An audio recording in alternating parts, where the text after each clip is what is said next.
Hello students, welcome back. आज की class में हम कोऑर्डिनेट ज्योमेट्री के कुछ एक्स्ट्रा क्वेश्चंस अटेम्प्ट करेंगे जो ट्यूशन असाइनमेंट्स के हैं। ये क्वेश्चन हम देखेंगे कि थोड़े से एनसीईआरटी से हटके हैं। वैसे आपको काफी सारे क्वेश्चंस कराए गए हैं, तो आइए कुछ ही एक्स्ट्रा क्वेश्चंस हम और डिस्कस कर लेते हैं। असाइनमेंट क्वेश्चन नंबर 1 है कि if a point X Y is equidistant from the points a plus b comma b minus a and a minus b comma a plus b, prove that bx is equal to ay। तो यहां मैं मान लेता हूं कि एक point है p x y जो कि इक्विडिस्टेंट है a। पहले पॉइंट को मैंने a अज्यूम ले लिया, कोऑर्डिनेट्स हमें गिवन है। दूसरे को मैंने b अज्यूम कर दिया, कोऑर्डिनेट्स गिवन है।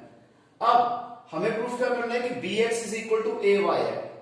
ध्यान रखिएगा, अगर एक पॉइंट इन दो पॉइंट से इक्विडिस्टेंट है तो इस पॉइंट P का A और B से दोनों से डिस्टेंस इक्वल होगा, तो PA is equal to PB हो गया। PA कैसे निकालेंगे? डिस्टेंस फॉर्मूला यूज करेंगे। x1 क्या करते थे हम?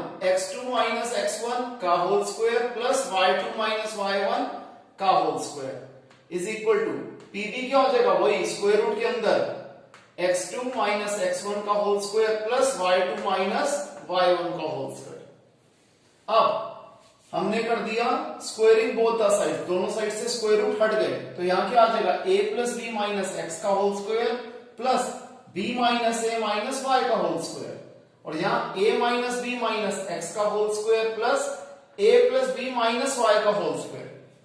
अब कौन सी आइडेंटिटी लग रही है? a plus b plus c का होल स्क्वायर, या फिर आप ये कह सकते हो a प्लस बी माइनस सी का होल स्क्वायर। जो मर्जी आइडेंटिटी लगा लो, बात एक ही आ जाती है। तो सेम आइडेंटिटी यहां चारों जगह पे लगेगी। तो a plus B minus X का होल स्क्वायर क्या हो जाएगा? अगर हम इसे प्लस सी के हिसाब से करते हैं तो a की वैल्यू a है, b की वैल्यू b है और c की वैल्यू माइनस एक्स है। तो a plus B plus C का होल स्क्वायर की आइडेंटिटी होती है a square plus B square plus C square plus 2ab plus 2bc plus 2ca। तो हम सॉल्व कर लेंगे तो हमारे पास ये आंसर आ जाएगा। Again a plus B plus C का होल स्क्वायर, यहां पर a की वैल्यू है b, b की वैल्यू है माइनस a और c की वैल्यू माइनस y। तो हम ये वैल्यू डाल देते हैं a square plus b square plus c square plus 2ab plus 2bc plus 2ca। Right hand side पे a plus B plus C का होल स्क्वायर, a की वैल्यू है a, b की वैल्यू माइनस b, c की value minus x। तो a square plus B square plus C square plus 2ab plus 2bc plus 2ca। Again a plus B plus C का whole square, a की value a है, b की value b है, c की value minus y है।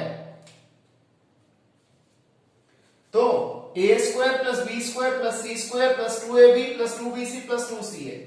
अब ऊपर वाली इक्वेशन देखो क्या हो रहा है?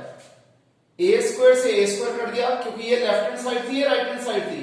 जब इज इक्वल टू की ऑपोजिट साइड होते हैं तो सेम साइन जो होते हैं वो कट जाते हैं, और सेम साइड पे होता है तो ऑपोजिट साइन कटते हैं। b स्क्वायर से b स्क्वायर कट गया, x स्क्वायर से x स्क्वायर कट गया। ये 2ab minus 2ab same side पे थे, इसलिए ऑपोजिट साइन कट गए।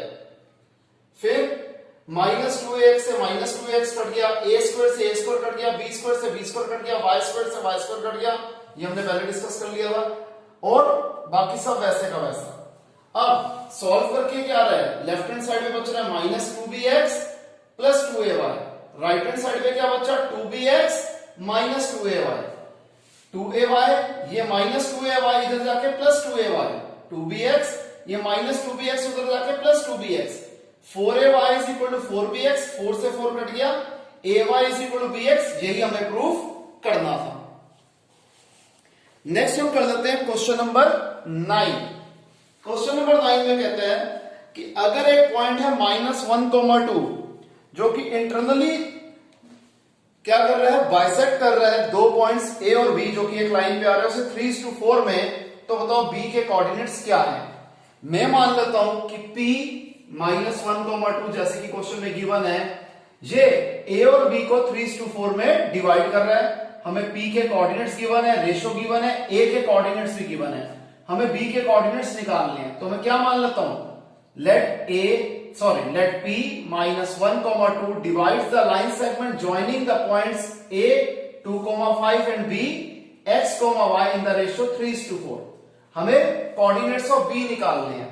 सबसे पहले P के कोऑर्डिनेट्स हम कैसे निकालते हैं सेक्शन फॉर्मूला से कि x कोऑर्डिनेट निकालते हैं mx2 plus nx1 upon m plus n, y coordinate निकालते हैं my2 plus ny1 upon m plus n। Clear? अब x की वैल्यू है -1, y की वैल्यू है 2, m की वैल्यू है 3, n की वैल्यू है 4, x1 की वैल्यू है 2, y1 की वैल्यू है 5, x2 की वैल्यू है x और y2 की वैल्यू है y। हमने ये सारी वैल्यूज इसके अंदर डाल दी सबकी।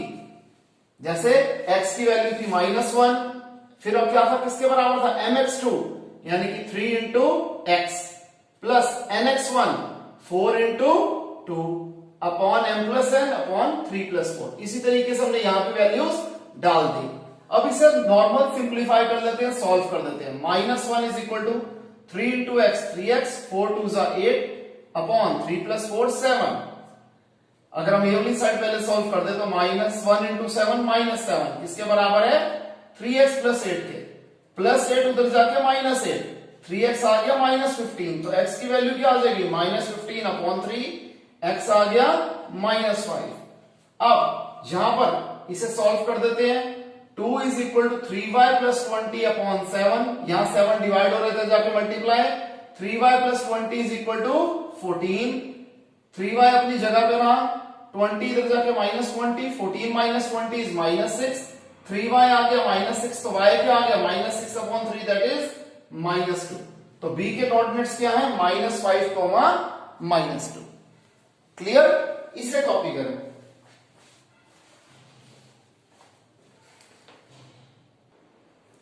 तो नेक्स्ट क्वेश्चन हम करते हैं क्वेश्चन नंबर 11। क्वेश्चन नंबर 11 में कहता है कि अगर एक ट्राइंगल की हमें 2 वर्टिसेस गिवन है और उसके सेंट्रॉइड के वर्टिसेस गिवन है, तो जो थर्ड वर्टेक्स है उसके कोऑर्डिनेट्स क्या होंगे। मैं मान लेता हूं a 3, -5, b -7, 4, c x3 y3। ये 3 वर्टिसेस है एक ट्राइंगल एबीसी की जिसका सेंट्रॉइड o है 2, -1। हमें a b और o के कोऑर्डिनेट्स गिवन है, हमें c के कोऑर्डिनेट्स निकालने हैं। सबसे पहले आपको पता है जो सेंट्रॉइड के कोऑर्डिनेट्स कैसे निकलते हैं, x कोऑर्डिनेट निकलता है x1 plus x2 plus x3 upon 3 और y कोऑर्डिनेट निकलता है y1 plus y2 plus y3 upon 3। यहां पर o जो 2 -1 है ये हो गया xy, a के कोऑर्डिनेट्स x1 y1, b के x2 y2 और c के तो हमने अज्यूम ही x3 y3 किए थे। इन सब की वैल्यू डाल देते हैं। x की जगह 2, x1 की जगह 3, x2 की जगह -7 और x3 की जगह x3 upon 3, 2 3 6, 3 plus minus -7 plus x3, 3 -7 -4 plus x3, ये -4 उधर जाके +4, 6 + 4 is equal to x3, x3 आ गया 10। अब y कोऑर्डिनेट क्या हो जाएंगे, वही y1 plus y2 plus y3 upon 3, y coordinate है -1, y1 -5, y2 4 और y3 की जगह y3 upon 3, -1 into 3 is -3, -5 plus 4 is -1 plus y3, -1 उधर जाके +1, तो y3 की वैल्यू आ गई -2। क्लियर है स्टूडेंट्स? नेक्स्ट क्वेश्चन है क्वेश्चन 15। हमें रेशियो निकालनी है कि एक पॉइंट P मैंने अज्यूम कर लिया जिसके कोऑर्डिनेट्स है -3, P, ये डिवाइड करना है इंटरनली A और B को जिसके कोऑर्डिनेट्स है -5, -4 और -2, 3। इसे किस रेशियो में डिवाइड कर रहा है एक तो पहले ये बताना है और फिर P के वैल्यू भी निकालनी है। ठीक है जी। हम यहां पर जहां भी रेशियो निकालनी होती है हमेशा हम रेशियो को केस टू 1 अज्यूम करते हैं। तो मैं मान लेता हूं लेट P -3, P डिवाइड कर रहा है line segment joining the points A -5, -4 and B -2, 3 in the ratio केस टू 1। हमें रेशियो भी निकालनी है और P की वैल्यू भी निकालनी है। सबसे पहले सेक्शन फॉर्मूला अप्लाई करेंगे कि P के कोऑर्डिनेट्स कैसे निकलाएंगे। x कोऑर्डिनेट निकलता है mx2 plus nx1 upon m plus n और y कोऑर्डिनेट निकलता है my2 plus ny1 upon m plus n। x coordinate किसके बराबर है -3 के, m किसके बराबर है k के, x2 किसके बराबर है -2 के, n किसके बराबर है 1 के, x1 किसके बराबर है -5 के, upon m plus n that is k plus 1। इसी तरीके से आपको पता है ये x1 y1 है, p के कोऑर्डिनेट्स जो है वो x और y है, रेशियो m और n है, और b के कोऑर्डिनेट x2 y2 है। सेम हमने इसके अंदर भी वैल्यूज डाल दी। अब इसे नॉर्मल सॉल्व करेंगे। -3 into k plus 1 is equal to -2k -5, -3k -3 is equal to -2k -5, -3k -2k उधर जाके +2k, -5 -3 वहां जाके +3, -k is equal to -2, minus से माइनस कट गया, k आ गया 2, तो रेशियो आ गई 2:1। क्लियर है?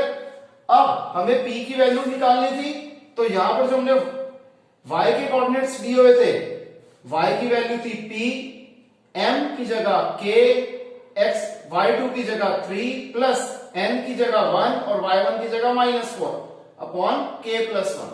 अब k की वैल्यू 2 है, हम k की जगह 2 लिख देते हैं, तो 2 into 3 plus 1 into -4 upon 2 plus 1, 2 3 जा 6, 1 into -4 upon 2 plus 1 3, 6 minus 4 is 2 upon 3, तो p की वैल्यू आ गई 2/3। क्लियर है स्टूडेंट्स? इसे कॉपी करें।